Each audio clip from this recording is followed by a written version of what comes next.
The Mortal Kombat theme was actually a religious song from Finland. It's an old Finnish hymn. No. No. Ow. Ow.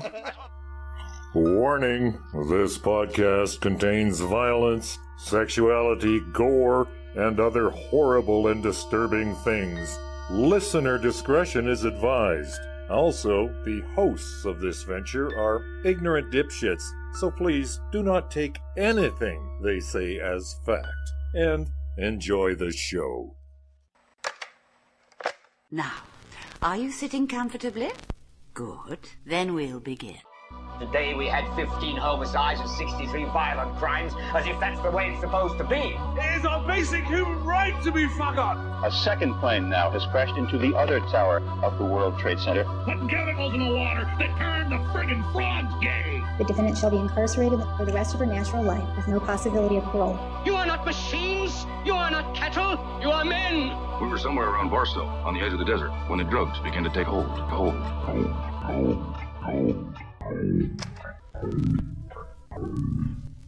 Occultae Veritatis. Hello, and welcome to Occultae Veritatis podcast. I'm Ood Gallifrey, and in studio today with me I have Sage Berry, Richard Bigley, Leon Filger, and the Soundboard Demon. Today we are talking about a very special Finnish man by the name of Aimo. He was part of a movement at the end of World War II, trying to reclaim Finnish territory from the Soviets, and him and his ski patrol got trapped behind enemy lines. But he escaped and traveled over 400 kilometers in 3 days using magic pills. We're going to find out what those magic pills are, but first, some poison. So, what's your poison?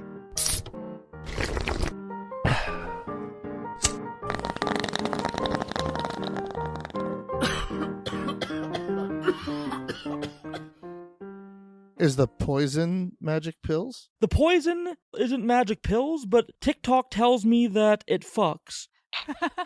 Is that like a clinical definition, or? I think so. I haven't done deep meme research, but TikTok assures me verbatim that McDonald's Sprite fucks compared to regular Sprite. We're gonna try a regular Sprite and a little sip of McDonald's Sprite, and we're gonna see which one tastes better.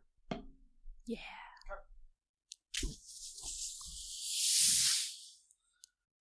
That was me, sorry. Pardon me. The flavor of the McDonald's Sprite I find to be less sugary, less intense, more watery, and, it's a little bit flat, which it's also full of ice. The McDonald's Sprite tastes watered down. Yeah. It's not as good as regular Sprite, I don't think. But also, it came to us like 2 hours ago, full of ice. It's still. Well, then is it true then? Like, can we really consider this a valid, like, scientific test? Because definitely it's been watered down now. No. We should try this test some other time, but with the no ice and perhaps maybe fresher Sprite. Maybe we just take the mobile recorder setup and we just hang out at a McDonald's with it and we just order some Sprite. What is going on? Yeah, but before this episode comes out, we'll make a side mission at some point. Yeah, honestly, I think we could totally get us into a single vehicle and go through a drive-through with the squid recorder. We're podcasting. We're podcasting, getting a Sprite from McDonald's. We got to get right up in their grills, and we're going to press a real hard story. Yeah, we're going to break into the Breaking kitchen. news. Yeah. Let me see your deep fryers. I wanted to put my dick in your deep fryer. Oh. I've been told it's better than sex. I have not been told that. That might taste actually kind of nice. As long as I didn't know I was eating a dick. Deep fried dick? Yeah. Oh. I think that would taste good. As long as I didn't know I was eating somebody's dick. Or if the dick was ethically sourced, I might be alright with it. I just got a bile rose up. Yeah. Really? It was upsetting. Yeah. Mm. And that doesn't happen to me ever, but the thought of eating a deep fried dick just really upset me for some reason. What if it was like a bit, instead of like a thick kind of like dough like you'd find on a corn dog, what if it was like a lighter dough like a tempura? What if it was just like a non-deep fried dick and it was just regular dick? Because I'm all over that. Well, that's fine. I know there are some barbecue sauces that are real good. That might. I don't know what the quality of dick meat is. I would have like raw dick dipped in barbecue sauce. Is it like a dark meat or a light meat? I think it's mostly Corpus cavernosum, so not much of anything. If you had to pick one, I'd say dark meat, I think. Is this like a double blind taste test thing where it's like this one's a hot dog? If you like, this one's a dick. If you would like to ethically source your dick to us, for this I'll be taking no part in this. Please mail us. What is it? OVPOD, P.O. Box 51, Saskatoon. Station Main. Station Main. And what's the postal code? S7K3K1. There you go. That's how you can send us some ethically sourced dick. Lorena Babbitt, you're not allowed to, though. Sorry. That's not ethically sourced. It's a one-strike system. An excerpt from a website talking about a Beijing restaurant which specializes in serving different animal penises. Why? We stared at them for quite a while, not sure what to do. It had all seemed a bit of a laugh until the meal was actually presented, us staring at it and it staring back with its plates of one eyes. I was also expecting the penis to be served in a stir-fry or a hot pot. But no, they were just all piled up on a plate like a bowl of chips. Ugh. Allow me to put this on the big screen. I hate it. Oh, they got pictures? What the Jesus. There it is. Oh my God. Oh God. Some people's lives are just different, eh? That's fucked up. I hate it. I wouldn't eat it. You now, can't I'm going to stop here for a second. Everybody's house. Because the thing you need to know about eating penis is that the experience is not about the taste so much, but about the texture. There isn't a really strong flavor to it, especially when you dip it into a sauce. But there is a very distinct feel to the food as you chew it and let it slide down your throat. What sort of penis is this? I don't actually know. You can't just chomp away at it while you chat and drink. Each piece you put in your mouth is an effort. Oh God. The bull penis was the most like actual meat, slightly sinewy and slimy. It Oh took God. a few bites before you could swallow and tasted pretty much like fat. The lamb penis was like a tendon. The black dog penis, though it had a really dirty taste, was the hardest to swallow. Oh my God. Needless to say, we didn't get through all the food that was put on the table. I'm so upset. It's interesting that dicks in any form slide easily down the throat. Toward the end of the dinner, she even brought out a large gelato in the shape of an erect penis. Okay. Oh, you're having a laugh It now. had been left over from another room's meal. I would fuck with a penis gelato. Yeah. Yeah. I'd want to bite the head off. Just like how? With so many great foods then on offer, spoon I'm off the glad we balls. came to go and tried it. I won't be rushing back, though. And you guys can read the whole article in the show notes. You know how? Okay, so part B of this poison is going to be on the after show. We're going to go through a drive-through, but I think I'm going to take this cock delicacy conversation, especially since I love Sage like losing it in the corner. The menu showed the types of penis we could choose, and certainly didn't look too appetizing on paper. Oh shit! Oh, there we go. Platter with 3 types of penis, as well as donkey meat and turtle soup. Yeah.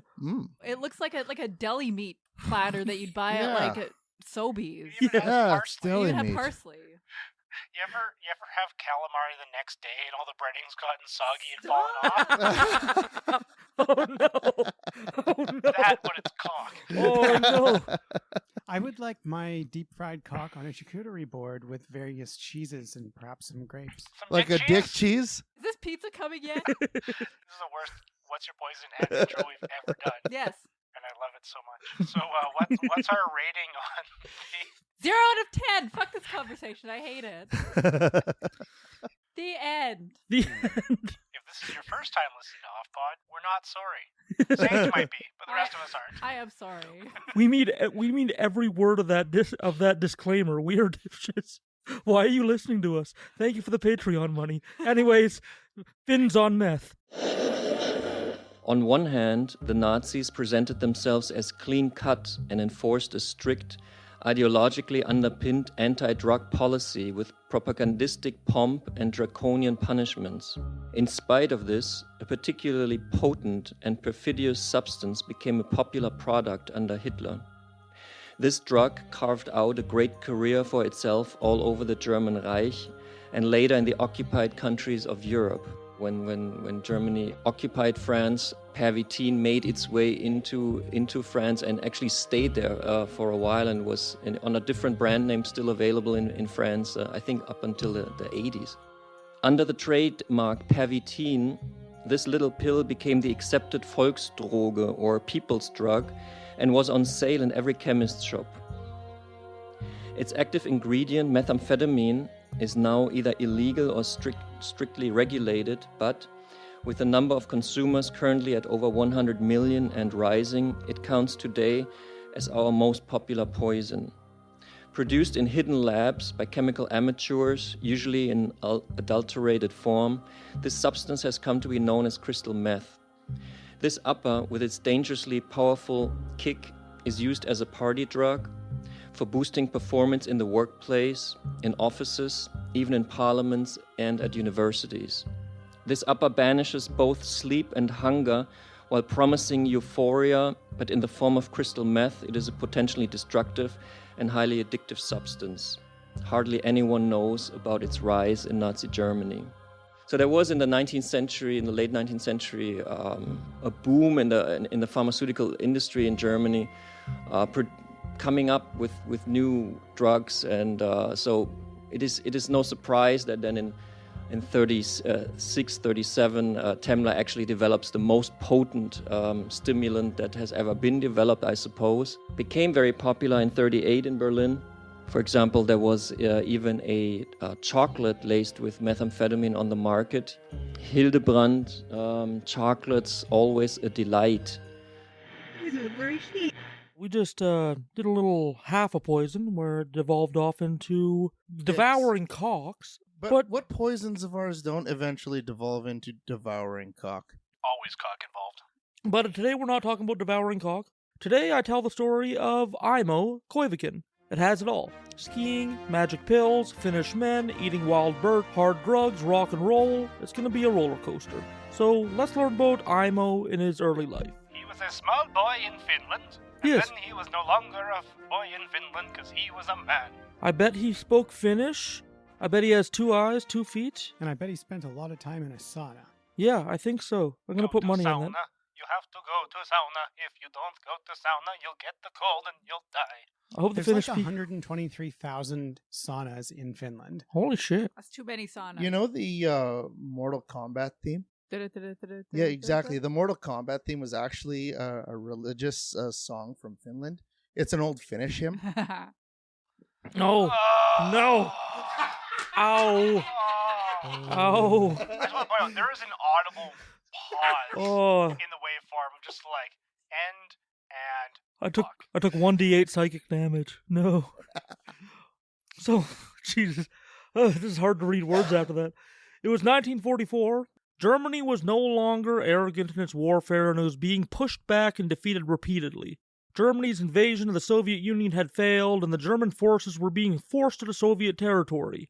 The Allies were capturing Italy, and at the time of our story, D-Day was about to take place to liberate France from Nazi occupation. Nazi occupation. That's the Finnish word for Nazi. It's true. It is Nazi. It was a reference, not a mistake. I'm not sorry for my bad accent either. That's racist. It probably is, but it's just the Nords. They're all white. I don't care. That kind of got Irish at the end. Yeah, that was a little bit. Yeah, Irish. I'm a demon, not an impressionist. Fuck off. Early in 1940, World War II, during what was called the Winter War, Finland... Wait, there were actual ski patrols? Yeah. It's not just something fun in movies. Oh no, there was Finnish people. There was like 30 Finns on skis with guns going at the Russians. Oh yeah. I like that. Oh yeah. At 06:30 on the 23rd of December, Finnish artillery opened up for a 10-minute barrage, behind which 3 Finnish divisions, the 1st, 4th and 6th, advanced towards the Russians. They overran Russian outposts with relative ease, but as they advanced, Russian resistance increased.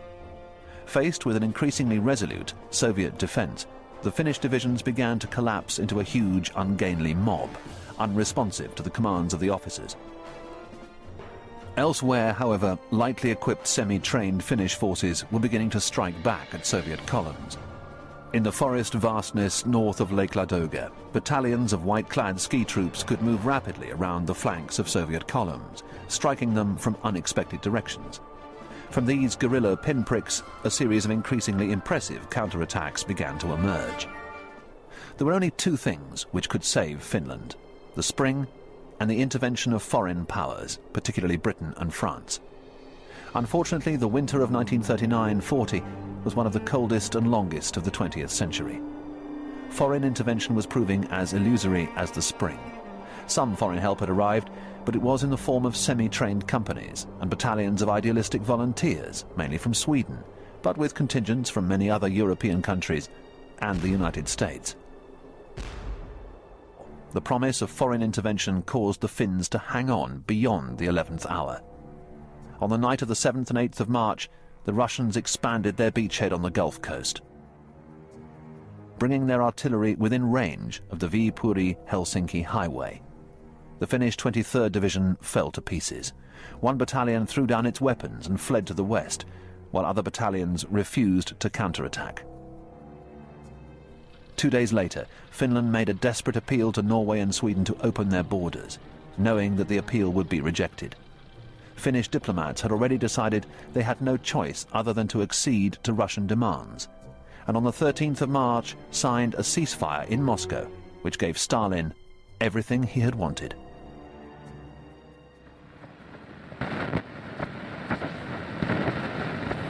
Earlier in World War II, they lost a lot of their land to the Soviets because the Soviets kept on pushing forward as the Germans were fighting back. So Finland was in the awkward place of fighting beside Germany for the first half of the war, and then fighting against them for the second half of the war, but mostly because they both had a common enemy, the Soviets, who took a lot of territory from the Finns. But later in the war, near 1944, the war was winding down, they were trying to regain their territory back. They were behind enemy lines. There was 30 of them. They were skiing. They were a scouting party. They were seeing where the Russians were. They weren't expecting to see them for a little while longer. Then all of a sudden, several platoons of Soviets surprised and attacked them. In the midst of a panic, the Finnish soldiers were killed or fled into the surrounding forests or captured. I just want to point out real quick, in the Finnish army today, all soldiers are trained in ski combat, and skiing is a part of standard required training for all conscripts. So in most places, you need to be like in the mountain division. Finland, it's just expected that all of their soldiers can ski. That's cool. They're pretty near the Arctic Circle, so that makes sense. Also, during World War II, Russia had, the Soviet Union had 11 ski battalions. A battalion, of course, being about 1,200 people. So there were a lot of fucking Soviets, and a lot of them were in Finnish territory. It's 22 battalions worth of single skis, yeah. Yeah, and Aimo and his platoon ran into one of these. I don't know if it was a battalion, but it was a group of Soviets, and they were attacked, and they either fled or were captured or were killed. And Aimo got away with a couple of the people in his platoon, but he lost most of his people. And he could hear the Soviets basically on his heels. They skied fast enough to lose them visually, but every once in a while when they would slow down, they would start to hear rifle fire whizzing over their heads. So as soon as they started to slow down, they had to pick it back up again. And it was hard because they had been behind enemy lines skiing for quite a while, like a couple weeks, and they were exhausted. And they thought that they were done for because the Soviets were closing in. They were getting more and more tired.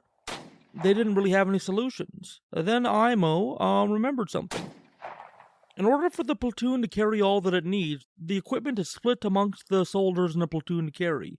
One guy carries the tent poles, one guy carries the cooking stove, and Aimo was the soldier that was selected to carry the platoon's medical supplies, including a bottle of Pervitin pills. See, the Germans and the Allies all learned quickly that people could form an unhealthy habit with these pills. Pervitin was addictive, so you usually had one guy per unit to hold on to it and hand out the pills. Aimo was that guy, but he was panicked. He was being chased by the Russians.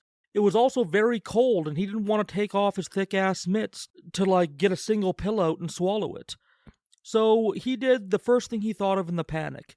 He popped open the pill bottle, and he swallowed all of the pills that were inside of the bottle. The molecular structure of this of methamphetamine is similar to adrenaline, and so it passes easily through the blood and into the brain. Unlike adrenaline, however, Methamphetamine does not cause sudden rises in blood pressure, but works more gently and lasts longer. The effect occurs because the drug tickles out the messenger substances dopamine and noradrenaline from the nerve cells of the brain and pours them into synaptic gaps. This puts the brain cells in excited communication with each other, and a kind of chain reaction takes place. A neuronal firework explodes, and a biochemical machine gun starts firing an uninterrupted sequence of thoughts. All of a sudden, the consumer feels wide awake and experiences an increase in energy. The senses are intensified to the extreme. One feels livelier, energized to the tip of one's hair and fingers. Self-confidence rises. There's a subjectively perceived acceleration of thought processes, a sense of euphoria, and a feeling of lightness and freshness. A state of emergency is experienced, as when one faces a sudden danger. A time when an organism mobilizes all its forces, even if there is no danger. An artificial kick. Methamphetamine does not only pour neurotransmitters into the gaps, but also blocks their reabsorption. For this reason, the effects are long-lasting. The neurons run hot and brain chatter can't be turned off. Nerve cells give up and die off irrevocably. This can lead to a deterioration in the ability to find words, in attention and concentration, and a general depletion in the brain where memory, emotions, and the reward system are concerned. The lack of stimulation, once the effect fades away, is a sign of empty hormone stores which have to fill up again over the course of several weeks. In the meantime, fewer neurotransmitters are available. The consequences can include a lack of drive, depression, joylessness, and cognitive disturbances. So he swallowed the entire bottle of pills. Now, what was Pervitin? It's meth. It's literally crystal meth. And not like a lot of meth you would find on the street today. A lot of meth you would find on the street today is not all that pure. It could be pure, but most of it has impurities and fillers, and who knows how much of it is actual meth. Pervitin was industrial, pharmaceutical-produced methamphetamine that was made for the military. The good shit. Oh yeah, the real good shit. Now, Pervitin was just a brand name for the pills, but the 3 milligram active ingredient was crystal meth, methamphetamine. For those in our audience who have not smoked meth, it gives you a great amount of energy. It tends to make you forget about your body's needs, like eating, drinking, or sleeping, in place of a tidal wave of motivation and focus. Now, that sounds great, but often you don't get to pick what the motivation and focus is. So often, like, you hyper-focus on things that sober you wouldn't care about or might not even matter. And what's more is you're getting all this extra energy on the front end, but it's not coming out of nowhere. Just like charging a credit card, you're going to have to pay interest on the other end. So as soon as you sober up, you're going to start to crash. And that's why they had one guy holding the pills. Now, people could stay awake for 20, 30, 40, 50 hours in a row and really only feel tired when the drug began to wear off.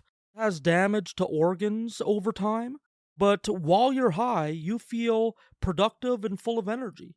Pervitin was invented by a German pharmaceutical company in 1938. Pharmaceutical.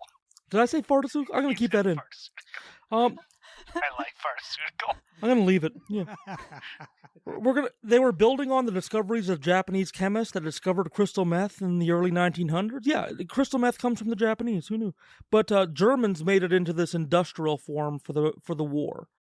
From a German point of view, it helped the German citizens meet the level of propaganda that was being put out. Because in that time, when the pills were becoming popular, Germany was putting out this propaganda that they wanted the German citizen to be this Ubermensch, this upper-type man, this power man that's above. It's like a Superman. Think like Captain America. Somebody who's more dedicated, who will work harder, longer, faster for German interests. Harder, better, faster, stronger. Exactly. I think they wrote that song about the German struggle with meth, actually. Yeah.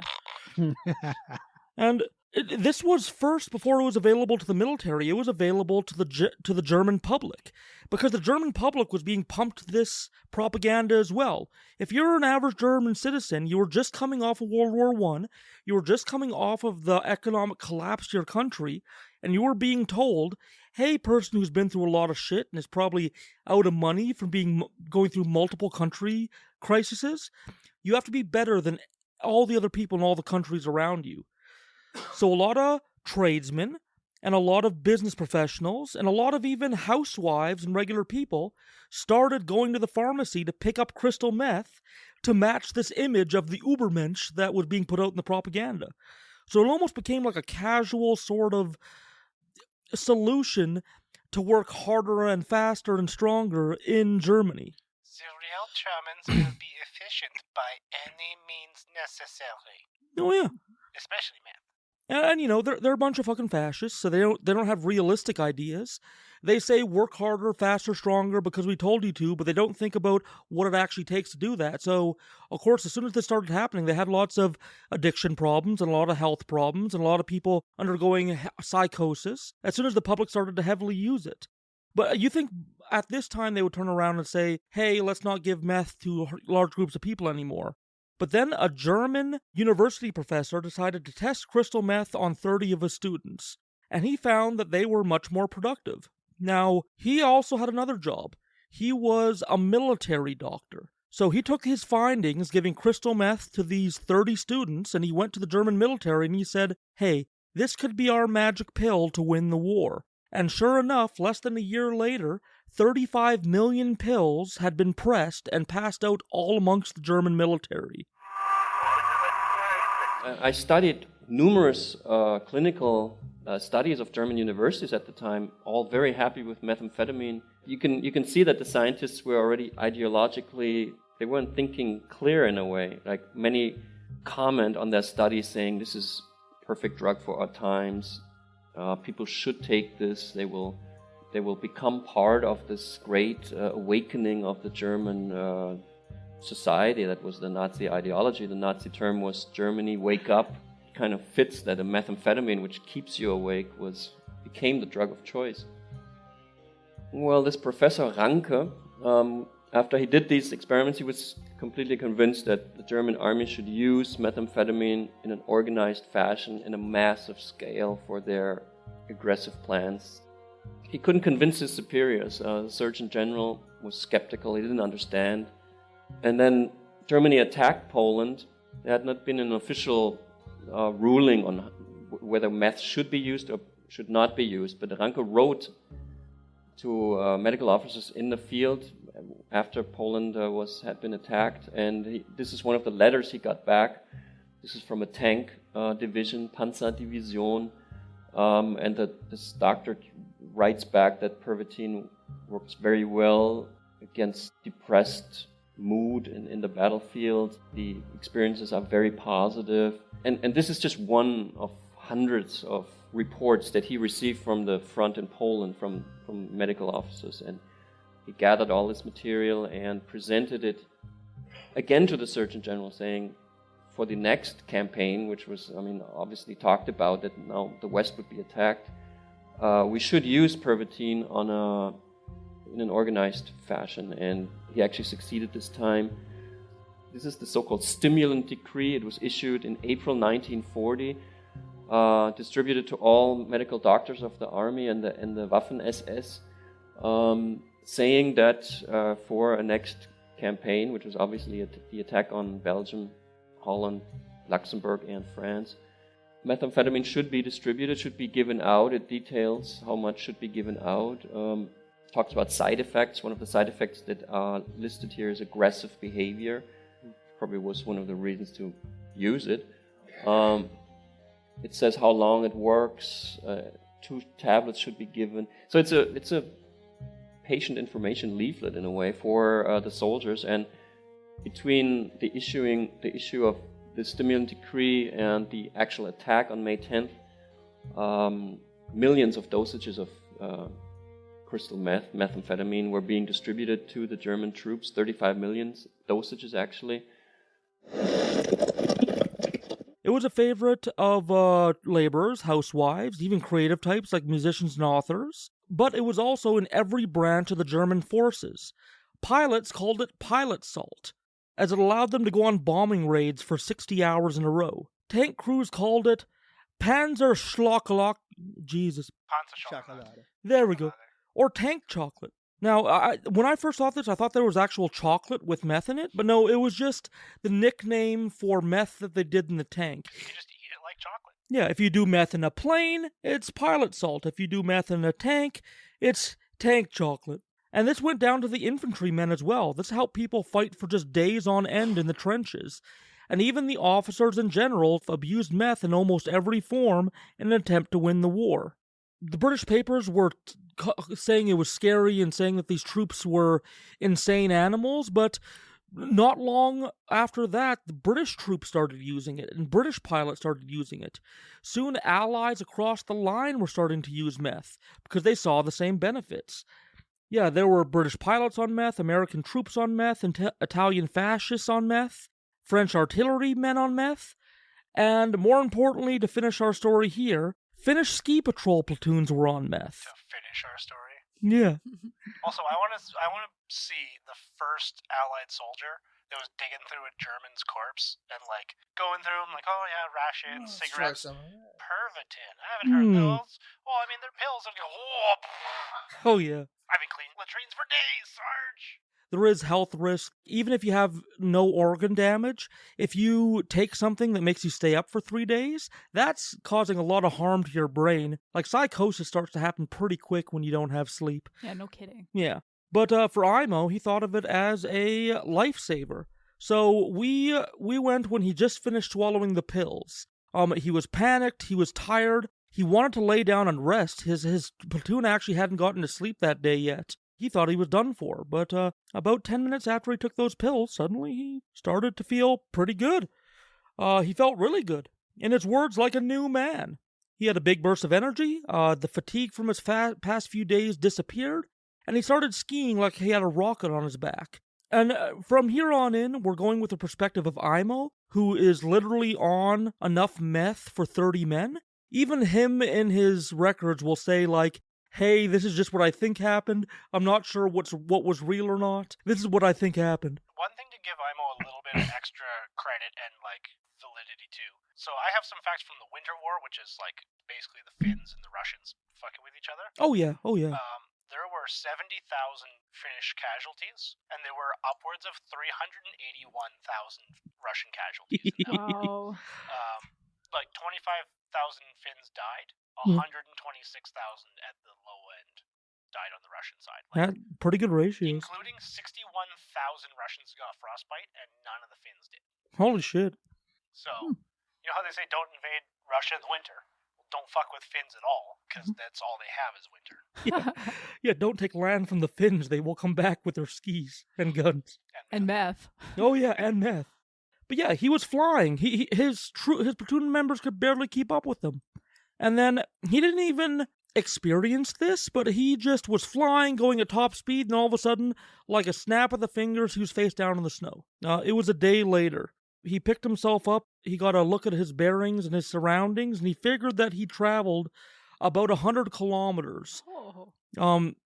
The people that he escaped with were nowhere to be seen. He had a bunch of kit on him, including his food, his water, his gun, all his bedding equipment, any extra clothes and boots. Those were all gone. And it was about a day later, and he was still high as hell.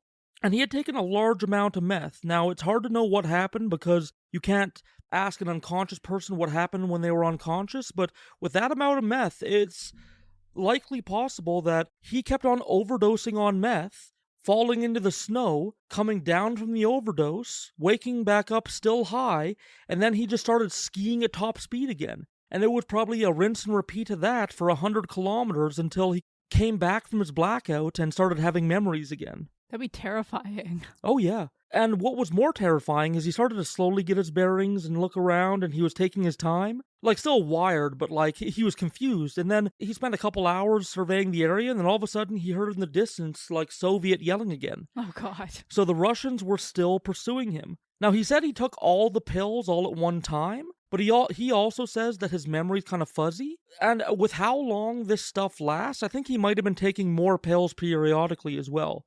Maybe he had additional things of pills, because meth usually lasts like 12 to 24 hours, but he has adventures for a few days here. A thing that happens when you take a very large amount of methamphetamine is you can have seizures. Yeah. And so his mind being a little fuzzy because he's having meth seizures. Oh yeah. Could be. Yeah, so he basically was going in between, like, having, like, overdose meth seizures in the snow and then skiing at top speed. And then over the next couple days, he had a few more, like, moments of memory that he can remember. At one point, he ran across a cabin. And he was like, holy fuck, because he was near the Arctic Circle. This was not territory where people lived, but he stumbled upon a cabin. Holy shit. So he went inside. He couldn't find where the wood stove was, so he kind of broke some of the furniture and put it on the side of the building and just lit it up because he just wanted any warmth at all. He'd been out in the cold for days. And he couldn't sleep, but he tried to, like, rest. He tried to close his eyes and rest his mind because he was too high to go to sleep. And he started relaxing a little bit, but then he felt uncomfortable. He was a little too hot, so he readjusted, and then all of a sudden he was hot again, and he readjusted again, and then he got hot again. And this happened a few more times, and then he snapped back and fully awakened again because he was way too hot. Was he on fire? Oh, yeah. He realized the cabin around him was totally on fire, and he needed to escape from it. Another one was, at one point, he suddenly realized he was very, very hungry. This could have been like 2 or 3 days into it, but at one point he remembers just realizing that he was desperately hungry. That's something else that meth does. It makes you forget about your hunger. People who are on meth for like 4 or 5 days at a time, they will not eat and not even feel hungry at all. Suddenly it popped in his head, oh, I need food. And the first thing he does is he snuck up on a blue jay and caught it. And, like, the one thing he did have on him, he did have his fire starting kit, because that was deep in one of his pockets. But he was a bit too wired, and he thought that would waste too much time, so he kind of just, like, grabbed the bird and then started eating it raw with feathers and all, just started just biting into it. Meanwhile, in reality, there's, like, some poor Soviet soldier who's just got his neck cracked and was just, like, digging in. The rest of the Soviets are like, fuck, we're backing off now. This is too much. Yeah, I was sure it was just a bird, seriously. Oh, yeah. We found a whole platoon. They were all drained of their blood. What the fuck? At one point, he thought he saw a camp of fellow Finnish soldiers in the distance. And he was still wired, so he had a hard time, like, interpreting things. And he was a bit delirious, too, because he had been, like, quote-unquote, awake for a few days. Because being unconscious is not, like, a good REM sleep. You don't get proper rest out of it. And he started to charge towards that camp. And, of course, his only speed when he was wired was top speed. So he just was fucking going skiing full speed towards that camp. He was already halfway into the camp when he realized these aren't Finnish people. These are another band of Soviets. And oops. According to Aimo, he once he realized that, he just kept on skiing right through. A couple of Soviets looked up from their borscht bowls and kind of watched him go by. And he wasn't sure if they chased him after that, but he didn't see them again. What would you do if you're sitting there, you're cold, you're hungry, you're a Russian soldier, you're just eating away, talking to Yuri over here, and all of a sudden just a methed out Finn on skis? It's like, wait, was that guy Finnish? Did you Are we fighting? Did anyone else see that? Yeah, we don't know it. You know what? I only see the bottom of my bowl. It's going so fast, I do not want to ski again. It's going to take me 10 minutes to get my boots back on. It will not happen. He had no shirt on. I don't know how he will die. It's fine. Scratch my tit. Now don't scratch it too hard. You'll rip it off and there'll be nothing for the boys to play with. The fuck did that come from? An old Russian lady said it to me. Oh. It's unclear whether, like, the Soviets were kind of predicting where he was going and were preparing for him, or whether he just stumbled across a previously laid mine. Either way, at one point he was going at top speed again through the woods, and he skied over a mine, and it went off under his foot. He was mostly undamaged. He I think he had a couple broken bones in his foot, but, like, something he could probably still walk on. But he was a little hurt, but he wasn't, like, catastrophically hurt. He, at that point, decided to take a nap in a ditch for a week. Yeah. Fair. And the Soviets never found him. He kind of got hit by the landmine. He said, you know what, I'm tired. And I'm just going to stay here. Yeah, and he kind of went to sleep in the snow. when he was recovered from that point, because like this was back when he was like back into Finnish territory, he kind of ran across the landmine. He went a little farther, from his recollection, just a little farther, and then he got really, really tired and went to sleep in a ditch. And then when he regained consciousness about a week later, he was very cold, but he was still alive. He went a little further, and he was back into Finnish territory, and he was taken back into a Finnish hospital. It was discovered that he had traveled about 400 kilometers. Jesus Christ. Yeah, just on skis and meth, and had escaped the Soviet pursuers. And he lived until the ripe age of 71. There's some interviews from the 70s with him telling this story, but he seems like a cheery fella. I found a picture on the Reddit which shows a before picture and an after picture, because they have pictures of him in like his uniform and a nice suit, and then they have pictures when they found him. Yeah. My favorite part, besides the fact that like he doesn't look that bad for having skied for 4 days straight, 400 kilometers, and then slept in a snowbank for a week. Yeah. But if you can read it, at the very top it says Pervitini Patio, which means meth patrol. Or Pervitin patrol, but meth patrol, basically, which is a great name for, I don't know, grungecore band. Yep. That's a hell of a shorthand. So that's like just over 4 kilometers an hour on skis. How fast do people generally travel on skis? I think it's not too much. I think they travel actually on average faster than that. Because if you did like 400 kilometers in, like 4 days?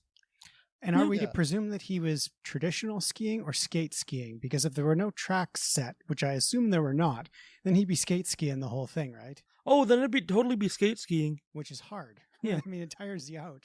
And this is also him like spending periods of time like having meth overdose seizures, and likely since he dropped most of his equipment on that initial run, I imagine he didn't have like much navigational equipment or ability to use navigational equipment, so he could have been going in like not in quite a straight line, so he could have been like wandering around, yet he made it back home. That's the story of my Finnish man on meth. I just thought it was a fun little story for a short little episode, and yeah, he lived until the ripe age of 71. That's wild. Yeah. See, the thing is, like, 400 kilometers, 4 days, like 4 kilometers an hour, like, that's not that bad. Until you remember that it's 4 days straight. Except for that one time he passed out in a burning building. Mm-hmm. Yeah, 4 days straight, no sleep, and no food, no water. I mean, he ate a blue jay on like day 3. So a little bit. Oh, and he chewed on the sides of pine trees. Like you do. Like, haven't we all? He's going for sap and pine nuts, I think. That's hilarious. I do think it's kind of interesting that meth now has such a big stigma. And like meth is a harmful substance, but a lot of the harm comes from the stigma society puts upon it. And it's so interesting to me that like 100 years ago, housewives and journeymen and soldiers, like professionals of all stripes, were just on daily meth so they could get their work done every day. Well, even like one of the big things people talk about, they talk about meth mouth, right? Like people, they lose all their teeth and their gums are all bleeding and everything's rotten in their mouth. Mm-hmm. The biggest reason that happens, some of it is from the chemicals besides the methamphetamine getting on your teeth. Yeah. Most of it happens because it gives you sugar cravings and you don't pay attention to your oral hygiene and you grind your teeth because it's a stimulant. Stimulants make you called bruxism. It makes you grind your teeth. Oh, yeah. Okay, so I did a little bit of research into the meth this particular fellow was on. And it was a meth that was originally conceived in 1893 and exists as 2 anemometers, level methamphetamine and dextromethamphetamine. An interesting story, I'm on daily dextroamphetamine to treat my ADHD. Oh, shit. Which is why I don't eat and I'm so horny all the time. Not to mention, makes sense. In the United States, you can get a prescription for a drug called Dexedrine, which is methamphetamine hydrochloride. Yeah, that's what I'm on. Yeah. Sorry, not Dexedrine. Fuck. Give me a second. Ephedra? No. That's another funny thing about Pervitin. Like, they were very casual about the warning labels on the bottle. Like, today, you have, like, a blurb, like, a minute and a half long for Tylenol. Back then, for pills of pure methamphetamine, it just said, only use from time to time. Desoxin. Oh, yes. That's the one. Desoxin is methamphetamine hydrochloride. What's the dosage on disoxin? Because one pill of this stuff is 3 milligrams. Just trying to find that. And these 3 milligram pills were described, like for people that just took one pill, it was described as 2 really strong cups of coffee that last all day. Oh, that sounds excellent. Yeah, honestly. Disoxin, methamphetamine hydrochloride tablets, 5 milligram. Okay, so that's kind of in the ballpark, ain't it? So it's not like this is a, wow, I can't believe those weirdos in World War II gave everyone meth. It's like we're still doing it. Methamphetamine is a really good ADHD drug. Also good for obesity because it makes you not want to eat or forget about eating. There's medical uses for it. It's a good drug. I mean, it keeps me functioning. I mean, there's no such thing as a good or a bad drug. It's all in the way you use it, right? Yeah, like a lot of the entertainment from this episode topic comes from like, oh, Finnish people on meth, but really like, it's the dosage is the poison, and the usage is the poison, and the context is the poison. Like, the methamphetamine, as demonized as it is, has many useful, helpful medical applications. Sorry, apparently there's a thing in Laos and Thailand called horse drug, also known as biker's coffee, which is a mixture of methamphetamine and caffeine. Oh, Jesus Christ. Biker's coffee. From Yakyahan, or the hardworking pill. That's like, do you want to be awake while you're awake? Oh, we'll make you awake also while called you're awake. Yaba, or the crazy pill. Yeah, so I encourage everybody out there to try it themselves. No, Find your nearest meth dealer. Yeah. This is legally not very good advice. Yeah. Might be liable. Don't do meth. Don't do meth. Unless it's prescribed. Don't do anything unless it's prescribed by a doctor or you're very, very, very sure of your support networks. Yeah, I think that's a good thing. I think that's a good point to end off on. So yeah, I'm glad Aimo made it. We wouldn't have this entertaining story without him. I'm glad he found that blue jay to give him the energy to sleep in the ditch for a week. And yeah, I'm glad that we covered the topic because it gave me a little giggle. For Occultae Veritatis, I've been Ood Gallifrey. Stage Barry. Richard Bigley. Leon Felger. Oh, and I'm the soundboard demon. Hey, I forgot me this time. Usually it's you, Fox. Yeah, already. See you next time. Love you all. Good night. Stay safe. We're going to do an actual Sprite test for the after show. So regular bottled Sprite versus McDonald's Sprite. Because TikTok tells me that McDonald's Sprite fucks. So we're going to find out how hard it fucks and if it fucks or if it fucks at all. This is a mobile episode. It is. We're all crammed in the van. We even got the radio demon here. I'm the vanboard demon. Oh, yes. We stuck him in the dash. Yeah. So he's the vanboard demon. I don't know how we're not going to get pulled over. No one is driving this vehicle. I'm a demon. Yeah, we'll just say it's a Tesla. Cops are dumb here. They'll believe that. It is currently rush hour in Saskatchewan. And yes, American listeners, Canada does have rush hours. We do have enough people in the province for that. Yeah.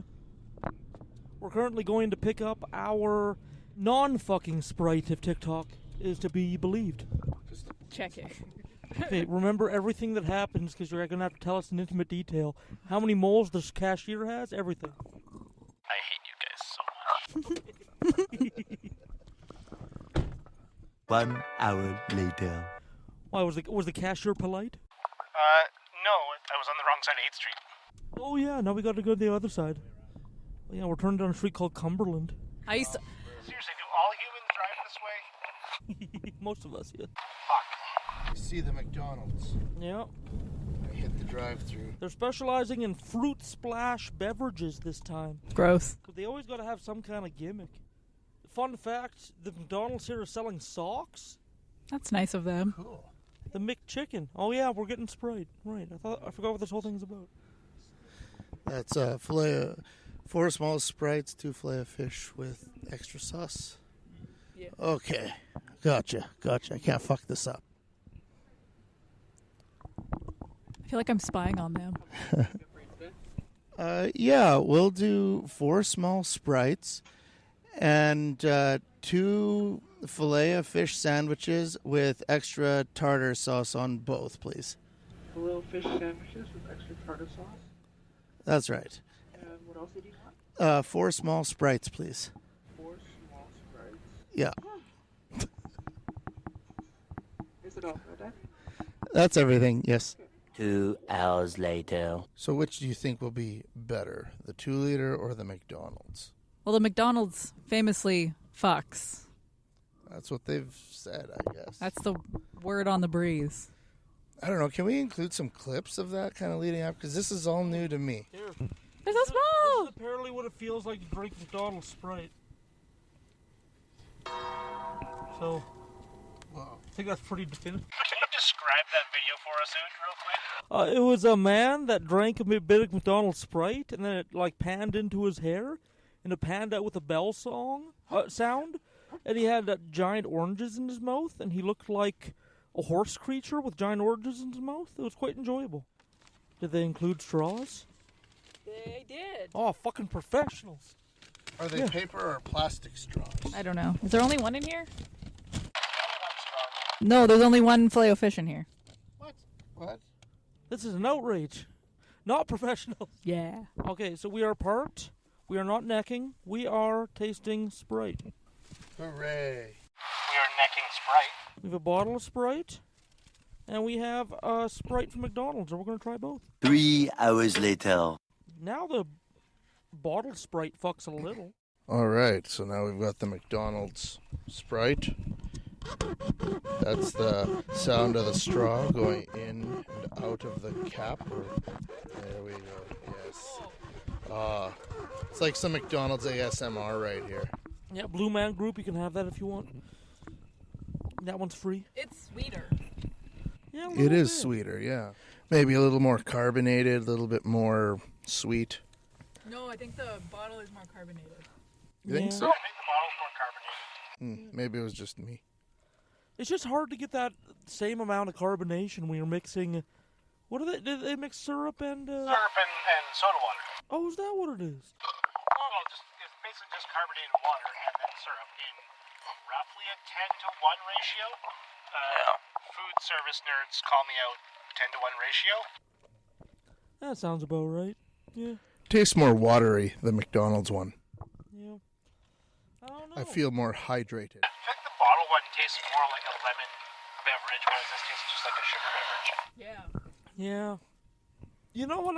I came out not impressed. I thought that that McDonald's Sprite would like uniquely fuck, but I think I prefer the bottled. I think what it is Gen X is actually just a bunch of hummingbirds, and they just want straight sugar water. I do like sugar water, so there's that. Yeah, so overall not super impressed. I mean, McDonald's Sprite is good. It's serviceable. It's a beveragey, sugary water, but like, I prefer the bottled Sprite. I think it tastes more like Sprite. Maybe to lead out, we can say let's rate both the bottle and the McDonald's version of Sprite. It's on a scale of 0 to fucks. Joe, I think that the McDonald's Sprite like heavy pets. I don't know. To me, the McDonald's Sprite is like, it's just too sugary, too sweet. I always drink like diet beverages, so I'm like, I don't know. I think it's kind of like a sloppy blowjob. But like the bottled Sprite is, I don't know. I think it's starting to approach fucks. Well, I think the bottled fucks for sure, but the McDonald's fucks, but like in a pool. And it's like, that's a little gross and also kind of watery, and then the lube works, and like, it's still good, but it could fuck harder and better. I've been Ood Gallifrey. I'm Richard. In the van with me. Richard Bigley. Sage Murray. And I'm the van board demon. Say la vie. Bye. Bye. Fuck all of you. I wasn't ready for that.